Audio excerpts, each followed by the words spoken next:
é a palavra de Deus, tá bom? Então, vamos ao texto bíblico. Vamos ver o que diz a palavra do Senhor, nosso Deus.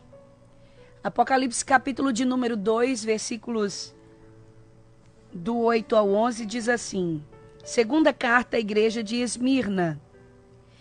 E ao anjo da igreja que está em Esmirna, escreve: isso diz o primeiro e o último, que foi morto e reviveu. Eu sei as tuas obras, e tribulação, e pobreza, mas tu és rico. E a blasfêmia dos que se dizem judeus e não são, mas são a sinagoga de Satanás. Nada temas das coisas que hás de padecer. Eis que o diabo lançará alguns de vós na prisão, para que sejais tentados, e tereis uma tribulação de 10 dias. Sê fiel até a morte, e dar-te-ei a coroa da vida. Quem tem ouvidos para ouvir, ouça o que o Espírito Santo diz às igrejas.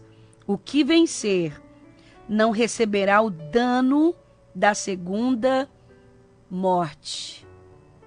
Palavra abençoada, não é?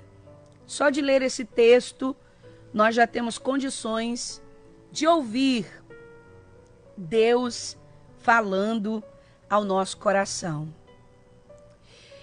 E eu começo dizendo para você que Esmirna, essa palavra aqui, essa carta escrita à igreja de Esmirna, Esmirna era o nome de um lugar, de um local.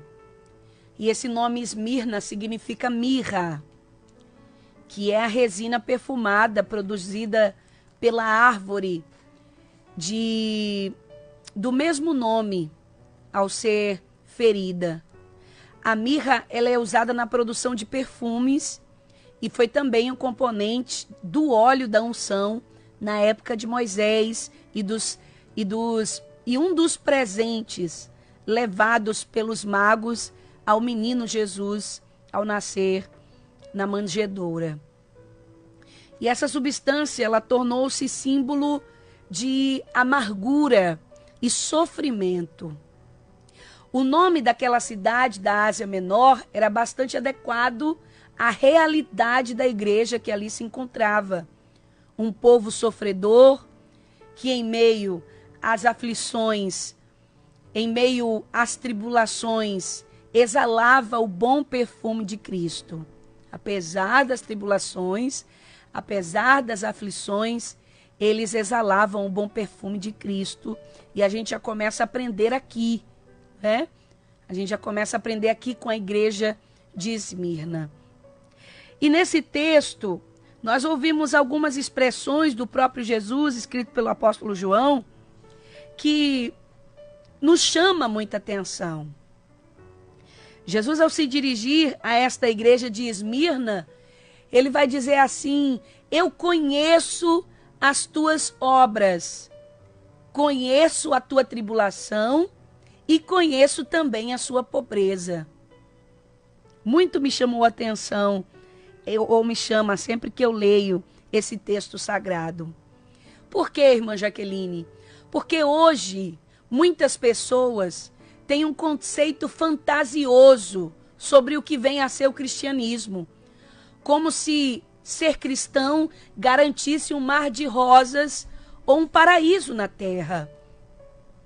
Aquela igreja, como tantas outras, conhecia muito bem o que era trabalho árduo, o que era tribulação e o que era pobreza. Embora eles fossem espiritualmente ricos, não é? Aqui já aprendemos outra coisa.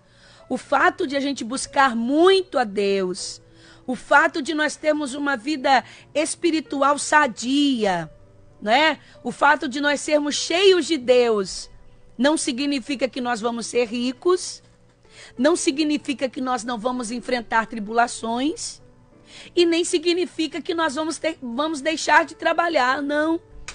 Quer seja secularmente ou na obra do Senhor, o fato de sermos prósperos espiritualmente, ou de sermos uma bênção, como as pessoas costumam dizer, de sermos mulheres de Deus e homens de Deus, não vai fazer com que a gente não precise trabalhar, não é? E aqui nós aprendemos mais uma vez. A igreja de Esmirna era uma igreja espiritualmente rica, mas enfrentava o trabalho árduo, enfrentava a tribulação e também enfrentava a pobreza. Já a igreja de Laodiceia, ao contrário da igreja de Esmirna, era uma igreja materialmente rica e espiritualmente miserável, não é? Infelizmente, nós temos algumas igrejas por aí espalhadas pelo mundo que são materialmente ricas e espiritualmente miseráveis, né? Falando de espiritualidade, é zero. Falando de vida com Deus, é zero. Falando de comunhão, do verdadeiro evangelho, essas igrejas não atestam isso. Mas nós encontramos igrejas, ministérios que são pobres, que são sofridos, que trabalham muito para alcançar uma vida, mas que espiritualmente essas pessoas e esses ministérios são pessoas ricas. Ricas da presença de Deus, ricas da unção de Deus, ricas da graça, da comunhão, do zelo. Glória a Deus por isso. Então aqui nós também aprendemos que a riqueza material não é em si mesma maligna, não. Ser rico não é coisa do diabo, jamais. Mas o erro está em colocar a riqueza em evidência.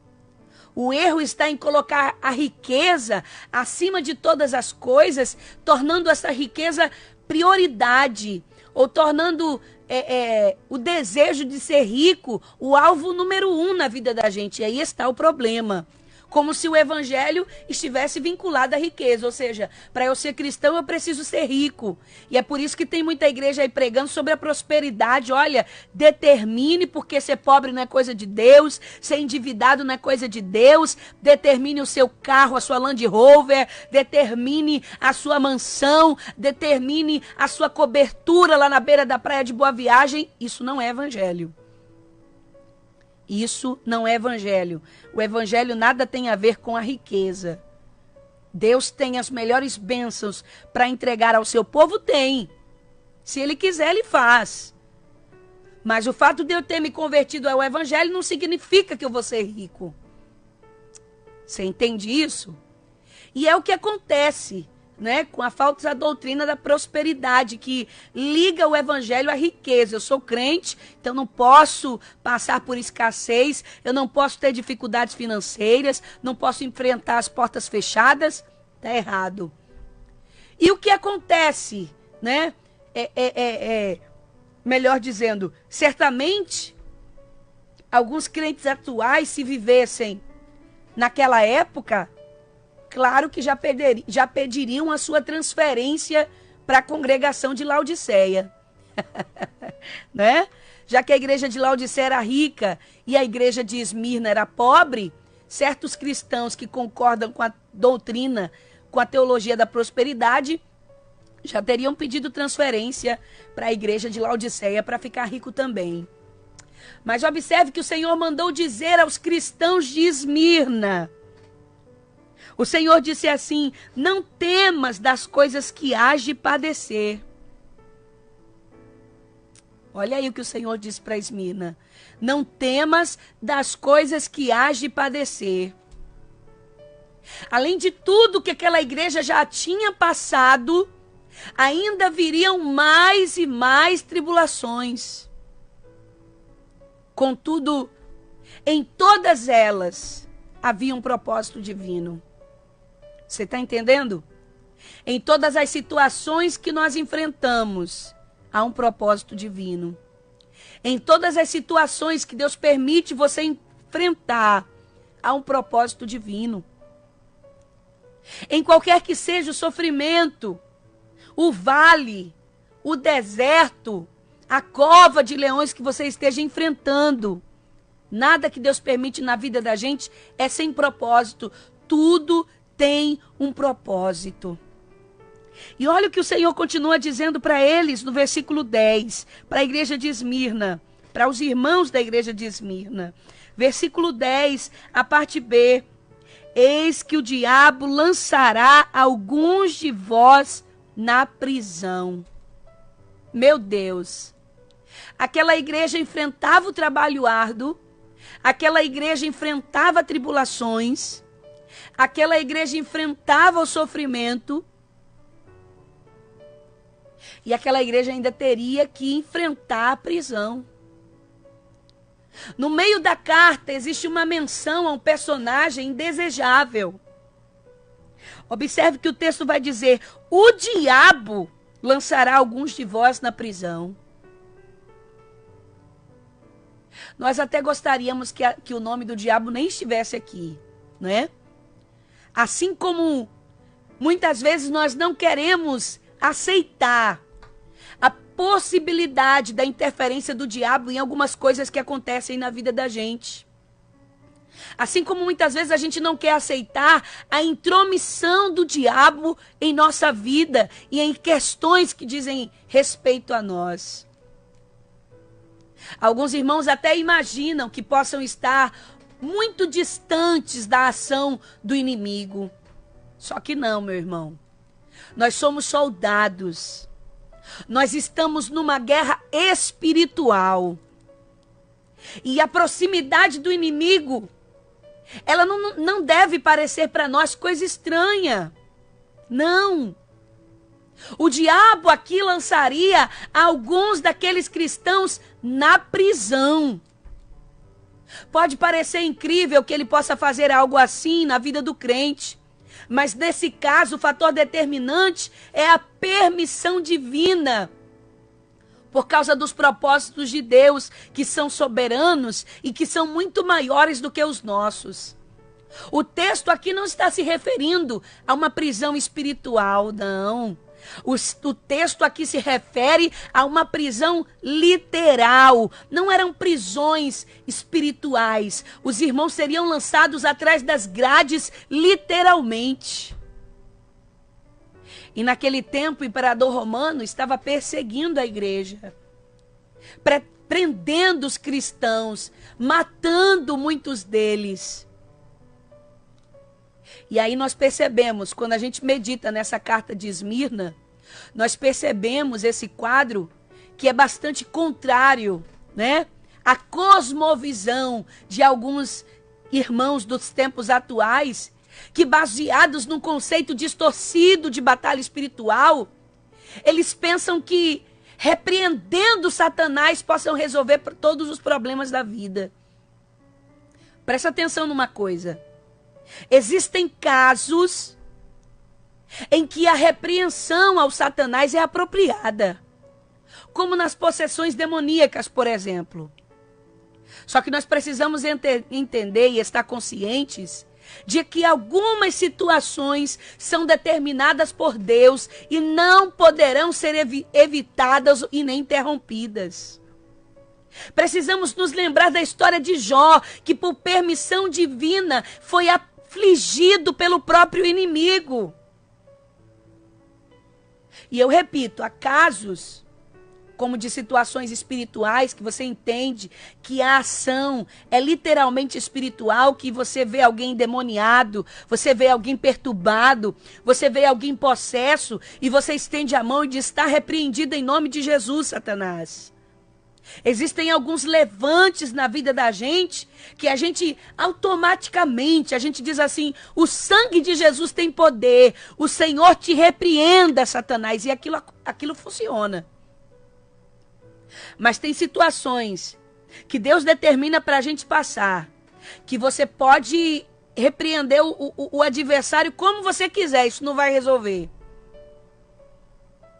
Deus permitiu que o Satanás tocasse em tudo que era de Jó. E Jó era um homem fiel, viu? Não estou falando de um pecador, não. Não estou falando de um crente do Paraguai, não. Não estou falando de um crente leviano, não. Estou falando de um servo fiel. Jó podia dizer assim: eu sou fiel, vou estender a mão aqui, vou repreender esses demônios da morte que está matando meus filhos, vou repreender esse espírito maligno que está desviando minha esposa, eu vou repreender esse espírito do devorador que está acabando com as minhas coisas, porque eu sou fiel a Deus. Ei! Se Deus determinou para você passar, meu irmão, não adianta você repreender. É melhor você aceitar que é propósito de Deus, que dói menos. É melhor você entender que o que Deus permite tem um propósito. Jó podia repreender como fosse. Deus permitiu que o inimigo tocasse, então aquilo ali só acabaria no tempo. E olha o que o texto vai dizer assim: o diabo lançará alguns de vós na prisão para que sejais tentados. Isso é muito forte. Para que sejais tentados. Ainda no versículo 10, a parte C do versículo. Essa expressão aqui, presta atenção. Essa expressão aqui, para que sejais tentados, para que indica um propósito. Ou seja, alguns de vós será lançado na prisão para quê? Ou seja, para uma finalidade. Nada acontece por acaso na vida do cristão. Aprenda isso. Nada acontece por acaso na vida do cristão. Muitas coisas, é claro, vêm como consequências dos nossos atos. Muitas coisas vêm como consequências dos nossos erros. Outras ocorrem porque Deus tem um objetivo através dessas situações. Nesse caso específico aqui, o propósito seria a tentação. Deus permite uma situação adversa para que a tentação ocorra, porque ela é necessária na vida do crente. Se Cristo foi tentado, sendo ele filho de Deus, por que nós não haveríamos de ser tentados? Por que nós não haveríamos de passar por esse momento difícil? Não é? Nós gostaríamos que todas as situações desagradáveis fossem evitadas. Se pudéssemos, nós escolheríamos e diríamos assim: Senhor, eu quero passar por isso e não quero passar por aquilo. E nós até oramos, não é? Deus, me livra do deserto. Deus, me livra da cova de leões. Me livra de ter que enfrentar esse... A gente até ora pedindo a Deus para nos livrar, para passar o cálice. Só que, meu irmão, muitas dessas orações, elas não serão atendidas, porque a tentação precisa vir. A tentação precisa vir. Você lembra que o Senhor disse para o povo de Israel: olha, eu vos levei para o deserto para vos tentar, para vos humilhar e para saber o que estava no vosso coração. Não é? E aí a gente pergunta: como é que a prisão poderia se tornar local de tentação? Como, irmã, eles seriam tentados na prisão? Entenda, aqueles cristãos presos, eles seriam submetidos, eles seriam tentados, quero dizer, eles seriam tentados por pensamentos, eles seriam tentados por dúvidas, eles seriam tentados por questionamentos a respeito da fé. Alguns deles se perguntariam: por que Deus permitiu isso? Eu sou filho dele.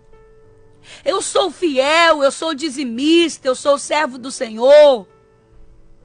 Alguns deles se perguntariam: por que nós somos fiéis, já somos tão sofridos, enfrentamos tantas tribulações? Nós somos ricos espiritualmente. Nós somos cheios de Deus. Uma igreja rica espiritualmente, a gente entende, era uma igreja que orava, era uma igreja que jejuava, era uma igreja que cooperava com a obra do Senhor, cooperava com os pobres, com os necessitados. E aí eles podiam naturalmente ser tentados a pensar: não valeu a pena ser fiel, não valeu a pena orar tanto, não valeu a pena jejuar tanto, não valeu a pena acolher os necessitados, porque olha onde Deus permitiu que nós viéssemos parar, dentro da prisão. eles seriam tentados. E eu te pergunto, não é o que acontece conosco muitas vezes?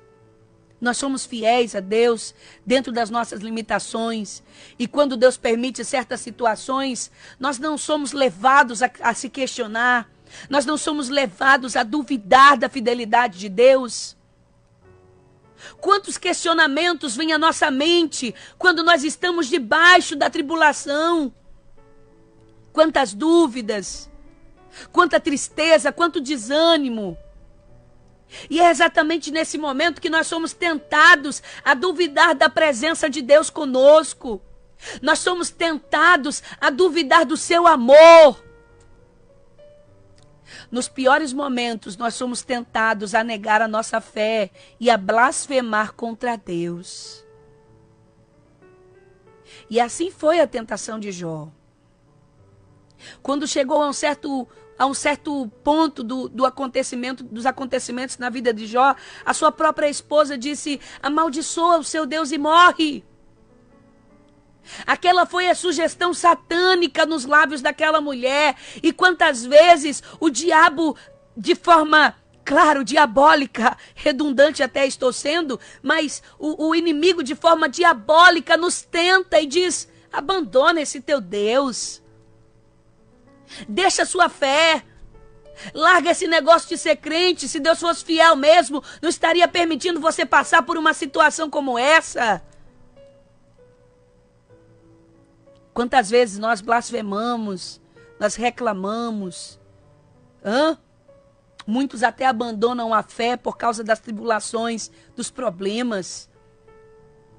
E olha que o texto vai dizer aqui, o verso 10 ainda, o Senhor dizendo para eles: olha, e tereis uma tribulação de 10 dias. Nada acontece na vida do cristão sem que antes o Senhor avise aos seus servos.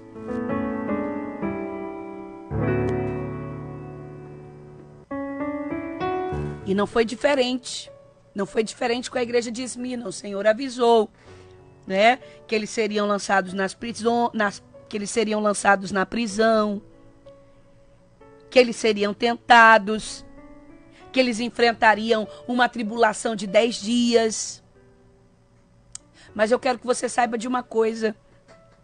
Quando o Senhor diz para a igreja de Esmirna: tereis uma tribulação de 10 dias, nós entendemos que as nossas tribulações, as nossas provações têm um prazo determinado. Aleluia! Glória a Deus por isso. Muitas situações na vida da gente têm prazo determinado para acabar. Tem dia e hora para começar e tem dia e hora para terminar. É uma realidade bíblica. E aí, como exemplo, nós podemos citar os 7 anos de fome que aconteceu no Egito. Seriam 7 anos de fome e 7 anos de fartura. Foi o sonho que o Senhor deu a Faraó. A gente podia citar os 400 anos de escravidão dos israelitas sob o domínio de Faraó. A gente podia citar os 70 anos, que já era um tempo determinado para o cativeiro do povo de Deus na Babilônia. Deus determinou o tempo daquelas tribulações. O povo podia orar, o povo podia jejuar, o povo podia expulsar demônios, mas o problema permaneceria até que se cumprisse o prazo estipulado por Deus. Você está entendendo que Deus está falando com você? Está entendendo que Deus está falando conosco? É claro que a gente não pode fazer uma regra nesse sentido, porque muitos males podem ser resolvidos imediatamente, conforme nós vemos em diversos episódios da Bíblia. Mas nós não podemos ignorar a possibilidade dos prazos determinados, porque esta será a explicação para algumas orações que não são atendidas. E para algumas orações que muitas vezes você diz: Deus, eu já estou orando há tanto tempo por isso. Eu já estou orando há tantos meses, eu já estou orando há tantos anos, e parece que quanto mais eu oro, as minhas orações não são respondidas, não são atendidas. Será que há alguma coisa de errado comigo? Não, meu irmão. Não tem nada de errado com você. É que algumas situações que Deus determinou para a gente passar, tem prazo determinado, e por mais que a gente ore, a oração vai nos ajudar a suportar o tempo. Mas a oração não vai mudar a situação. Nós devemos orar sempre. Mas nós precisamos também pedir o discernimento ao Senhor, para não tomarmos atitudes e conclusões precipitadas. Porque a tribulação continuará até que tenha produzido os resultados para os quais ela foi permitida pelo Senhor. A tribulação não terminará enquanto Deus não alcançar o seu propósito através dessa tribulação. A tribulação não terminará até que Deus tenha te ensinado o que Ele quer que você aprenda dentro dessa tribulação. Assim como Jesus precisou ser tentado 40 dias e 40 noites. Assim como Jesus precisou ser levado ao deserto e ficar lá 40 dias e 40 noites, até que se cumprisse o propósito divino, na vida da gente não é diferente. Assim como Jesus não podia descer da cruz antes da sua morte, também nós não poderemos interromper algumas situações que nos sobrevêm. Não podemos. Eu vou falar um exemplo muito claro aqui que você já conhece, mas é para que você conheça ainda, para que você entenda ainda mais o que eu estou falando. A lagarta que nós conhecemos, ela não pode sair do casulo enquanto não se completar a sua metamorfose. Não pode. Interferir no processo seria um desastre fatal. Ela não sobreviveria. Então, a lagarta só pode sair do casulo num tempo determinado, até que ela esteja toda formadinha, toda transformadinha, toda bonitinha. Se ela sair antes do tempo, não vai se completar o seu ciclo. A mesma coisa são coisas que acontecem na vida da gente.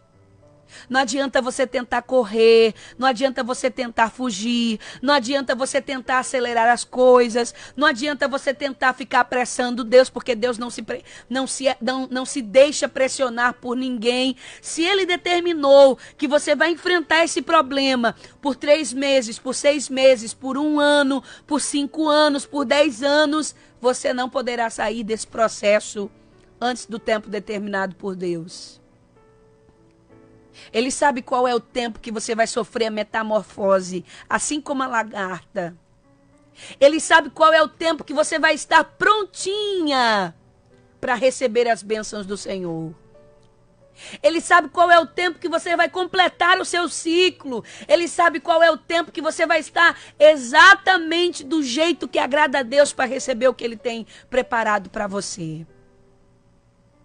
E aí a gente pergunta, né? Qual deve ser, irmão, o propósito dessa tribulação na minha vida? Eu fico perguntando a Deus e eu queria entender por que Ele está permitindo eu passar por isso? Por que Ele está permitindo eu passar por essa situação? Amados, nós estamos diante de um aspecto, né, que não pode ser completamente compreendido ou explicado. Quando a gente está no meio da provação, no meio da tribulação, existem coisas que não vão ser totalmente explicadas para nós. Nós só vamos compreender quando aquele processo acabar. Nós só vamos entender quando terminar o tempo determinado para aquela prova. Só que aí nós podemos propor algumas reflexões sobre os propósitos da tribulação. E aí a gente lembra do que o apóstolo Paulo falou lá no capítulo 5 de Romanos. Paulo disse que a tribulação produz a paciência. Olha o primeiro propósito da tribulação. Paulo disse que a tribulação também produz a experiência. Olha outro propósito da tribulação. Paulo disse que a tribulação produz a esperança. Ou seja, aumentar a nossa fé, fortalecer a nossa fé, fortalecer as nossas convicções no Deus que nós servimos. Olha aí outro propósito da tribulação na vida de um cristão.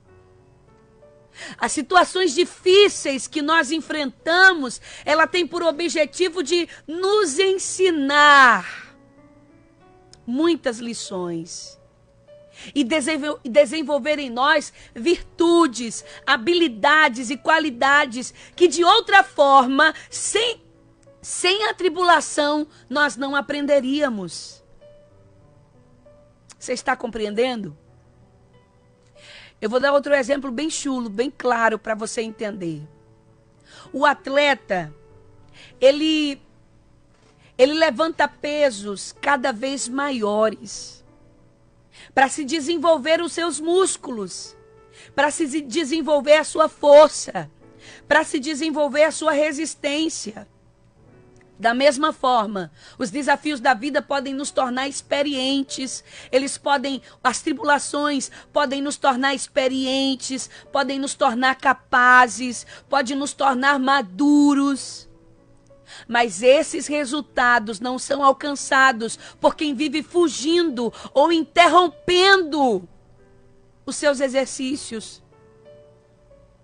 Esses resultados não podem ser alcançados para quem vive largando a cruz, para quem vive cortando caminho, para quem vive pegando atalhos, para quem se apressa. Não pode, não consegue alcançar esses resultados.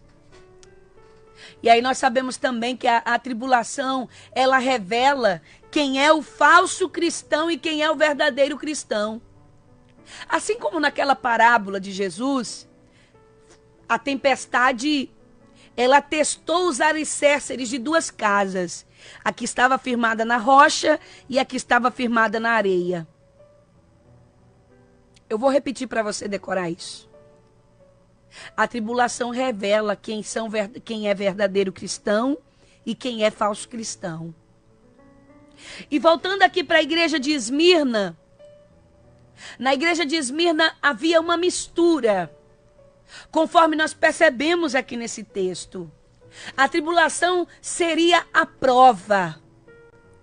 E dali sairiam os vencedores e os derrotados. Os falsos cristãos blasfemariam contra Deus, mas os verdadeiros cristãos permaneceriam fiéis ao Senhor. O Senhor já sabe quem é o trigo e o joio, não se engane. Quem que se engana com o joio somos nós. Quem se engana em relação a quem é o trigo ou o joio somos nós, mas o Senhor não se engana. Ele já sabe quem é o trigo e o joio que está misturado no meio do seu povo. Só que a provação ela é necessária para o autoconhecimento, para nós nos conhecermos e para o testemunho diante do mundo.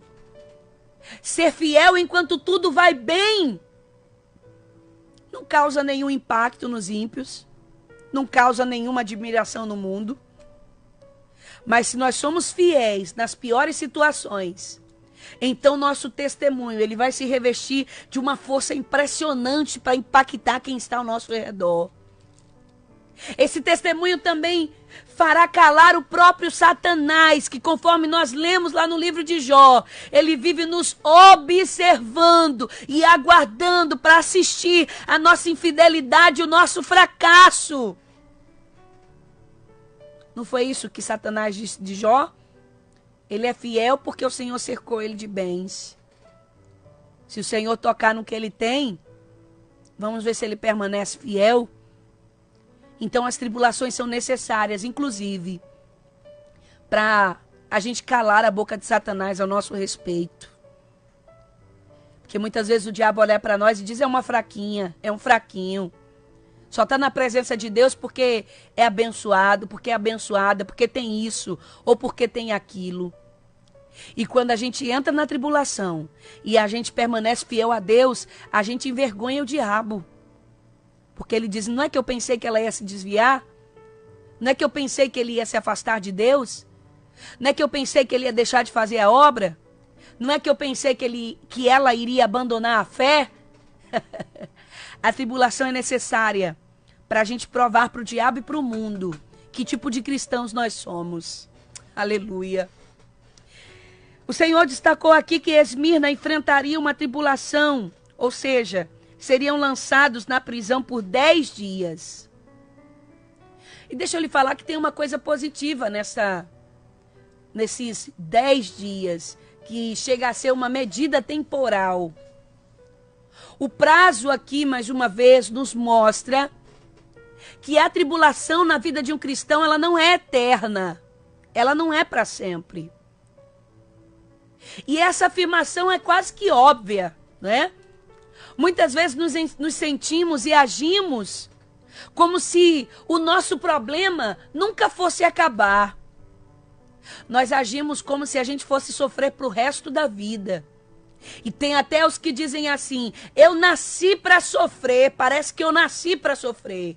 Ei, Deus está no controle. Ele já determinou um ponto final para todo o teu, o meu e o nosso sofrimento. Você não nasceu para sofrer. E essa tribulação não vai durar para sempre na sua vida. Lá no céu, já tem um tempo determinado por Deus, onde a sua provação vai acabar. No caso da igreja de Esmirna, eram 10 dias. Quem sabe você está dizendo, irmã, a minha provação dura muito mais do que 10 dias.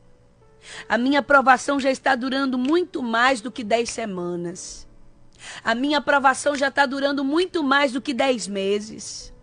Tem aqueles que estão dizendo assim, a minha provação, irmã, já tem mais de 10 anos.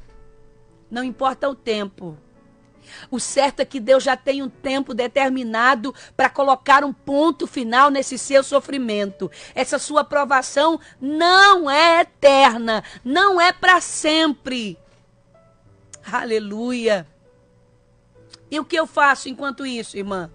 Enquanto isso, você espera. Enquanto não chega o tempo determinado de Deus colocar um ponto final no seu sofrimento, você espera. Meu Deus, esperar. Esperar é uma palavra cada vez mais abominável para o homem moderno.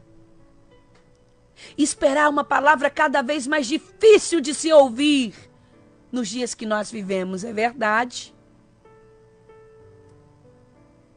Porque a nossa vida está repleta de recursos tecnológicos. A tecnologia vem avançando, a ciência vem avançando, o que nos faz sermos mais imediatistas a cada dia. A tecnologia traz para a gente resultados imediatos. A gente coloca uma comida no micro-ondas e a gente não quer mais usar o gás, a gente não quer mais usar o fogão. Todo mundo quer ter um micro-ondas em casa, porque 1 minuto, 2 minutos, 3 minutos a comida tá quente. Hoje em dia tem até comidas que a gente não só esquenta, como faz ela no micro-ondas. Coloca lá 5 minutos. Coloca lá 3 minutos, 10 minutos. Tá pronta a lasanha, tá pronta a massa, está pronta a comida. Antes a gente esperava, dependendo da região, 3, 4 dias para chegar uma carta na casa da gente. Hoje não. Através do WhatsApp, em segundos, a sua mensagem está lá do outro lado do mundo. Antes a gente esperava tanto para uma encomenda chegar, 15 dias, 30 dias, 1 mês, 2 meses. Hoje você coloca no Sedex, 3 dias, 7 dias, a mercadoria está lá na sua casa. Esperar é uma palavra cada dia, é uma palavra cada dia mais difícil de se aceitar. É uma coisa que fica cada dia mais intolerante por nós seres humanos. Só que a Bíblia nos ensina a ser como o homem do campo, Ainda nessa atualidade, existem gente que trabalha no campo. Depois de semear, o semeador ele precisa esperar a chuva, a produção da lavoura e o amadurecimento do grão. Ainda não inventaram um avanço tecnológico para alguns tipos de grãos, ou para a maioria deles, não, depende da terra. Ainda não aprenderam a fazer macaxeira numa máquina, ainda não aprenderam a fazer arroz numa máquina, ainda não aprenderam a fazer feijão numa máquina, ainda não aprenderam a fazer frutas numa máquina, ainda tem que esperar pelo tempo. Ainda tem que esperar pela chuva que Deus manda. Meu irmão, se Deus sempre nos atendesse imediatamente como a gente queria, presta atenção. Se Deus sempre nos atendesse imediatamente como a gente queria, resolvendo todos os nossos problemas, a gente não precisaria adquirir as qualidades ou as virtudes do fruto do Espírito, como paciência, perseverança, longanimidade. Para que a Bíblia recomenda isso? Então nós percebemos aqui que em muitas situações, ou quase todas, nós precisamos esperar. Esperar. Aguarde o tempo certo. Aguarde a melhor ocasião, sabendo que o Senhor tem a hora propícia para todos os seus propósitos. Por exemplo, existe o tempo adequado para estudar, existe o tempo adequado para casar, existe o tempo adequado para ter filhos, existe tempo para tudo. A precipitação tem causado inversões indevidas. Tem causado muitos problemas na vida das pessoas, produzindo consequências graves. Saber esperar é uma virtude, é uma qualidade. Entenda que você não vai esperar para sempre. Você vai esperar até que o tempo determinado pelo Senhor se cumpra. E caminhando aqui para o final, às vezes a gente fica pensando assim: mas eu vou esperar como, irmã? Muitos estão esperando o livramento, né? Muitos estão esperando o fim da tribulação. Mas enquanto isso, muitos estão murmurando. Enquanto esperam, muitos estão reclamando.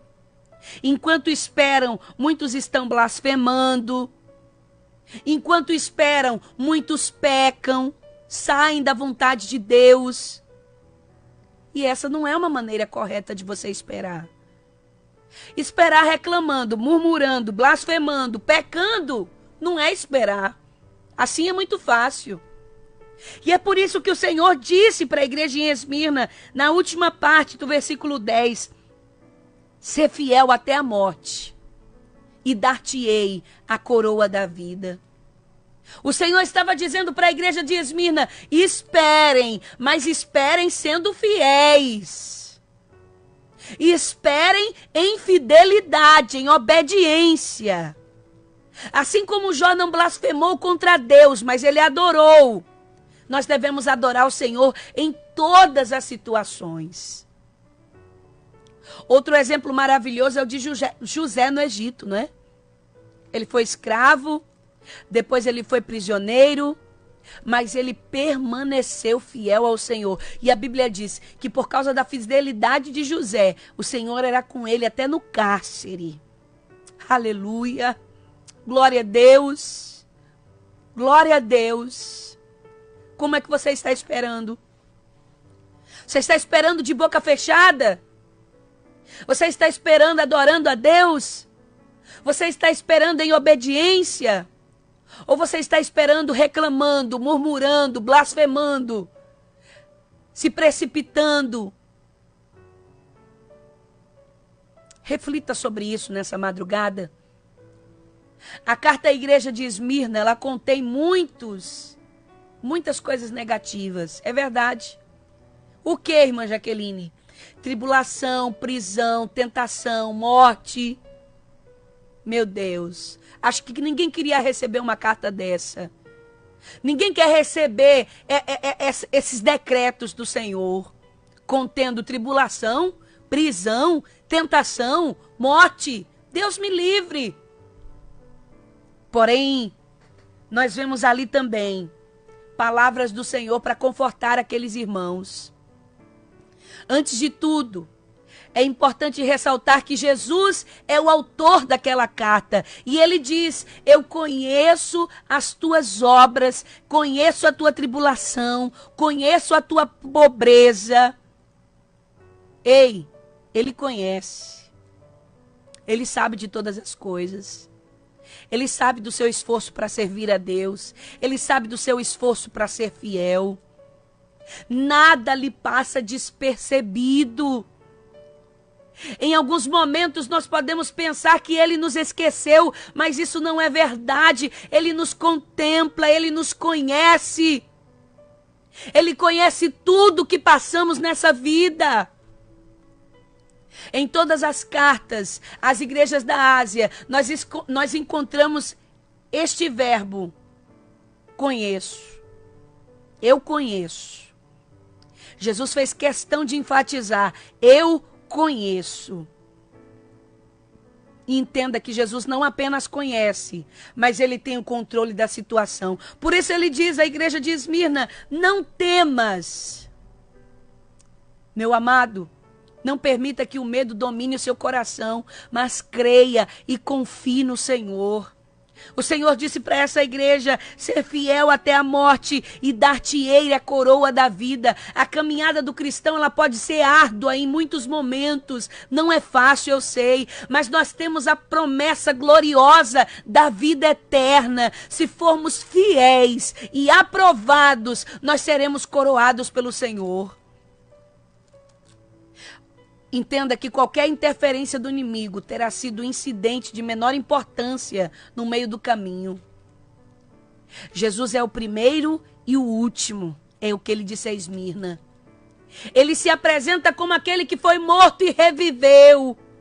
Este é o modelo para a igreja. Ainda que sejamos mortos por causa do evangelho, reviveremos para a vida eterna com o nosso Senhor Jesus. Aleluia!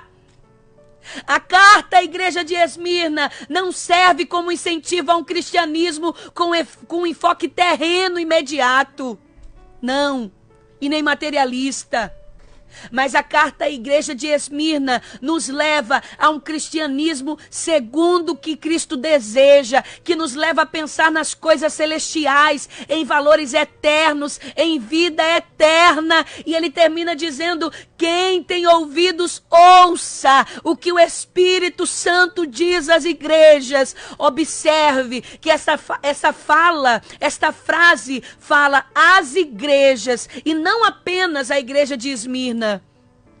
Portanto, meu irmão, aquela carta é também para nós. É para nós. Devemos meditar nela e viver os princípios contidos nessa carta. Uma vida de vencedores, para a glória do nome de Jesus. Receba essa palavra, guarde no seu coração, não se esqueça. Toda e qualquer tribulação tem tempo determinado. Espere até que esse tempo termine da maneira que agrada a Deus. E tenha certeza que você será mais do que vencedor.